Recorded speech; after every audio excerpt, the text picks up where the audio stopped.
नमस्कार, मैं हूं आपका मित्र जीत। मैं बहुत ही छोटा आपको बताना चाहता हूं कि जो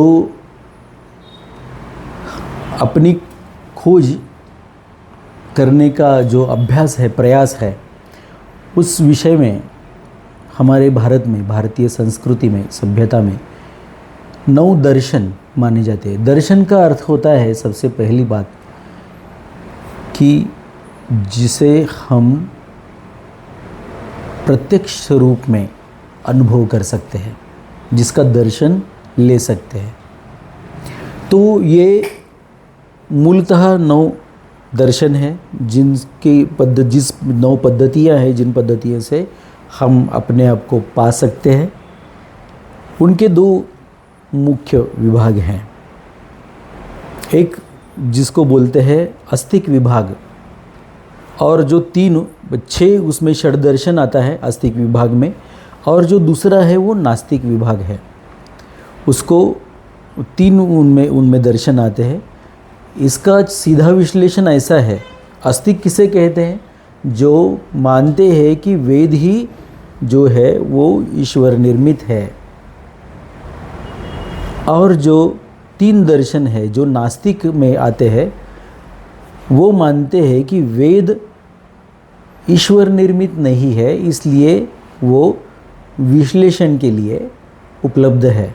वैसे 9 के 9 दर्शन मानते हैं कि वेदों का विश्लेषण होना चाहिए, उन पे अभ्यास होना चाहिए, टीका होनी चाहिए, टिप्पणी होनी चाहिए।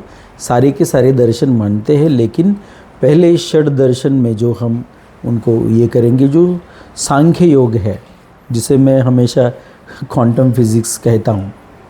दूसरा है योग, हम पतंजलि योग दर्शन के बारे में जानते हैं। फिर न्याय है, फिर वैशेषिक है, फिर मीमांसा है, उसमें भी पूर्व मीमांसा, उत्तर मीमांसा है, और अंतिमतः वेदांत है। देखिए, ये षड्दर्शन है। और उसके बाद या फिर उसके साथ साथ जो बाकी के जो 3 दर्शन आते हैं, वो है बौद्ध दर्शन, जैन दर्शन और चार्वाक दर्शन। हर एक दर्शन के विषय में अगर आप जानना चाहते हैं तो कमेंट्स में अवश्य लिखें कि इन दर्शनों के विषय में बहुत ही सारांश में आप जानना चाहते हैं, तो मैं अवश्य आपको बताऊंगा। ये सारे के सारे दर्शन हम एक दूसरे का जो आदर है वो करते हैं।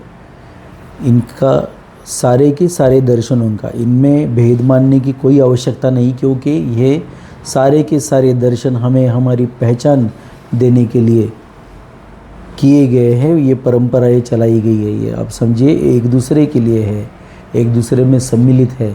एक दर्शन दूसरे दर्शन से अलग नहीं है। देखिए, इन सब का जो उद्दिष्ट है वो मोक्ष ही है, निर्वाण ही है, अर्हन ही है, जिसे कि हम कहते कि अरिहंत बनना है। तो ऐसे हम सारे के सारे इन दर्शनों का आदर करें और इनके विषय में जानकारी लें तो अच्छा है। इन्हीं दर्शनों में से विश्व में जितने भी दर्शन हैं, उसके बाद में जो उपदर्शन है वो निकले हुए हैं, आप समझ लीजिए। बहुत बहुत धन्यवाद।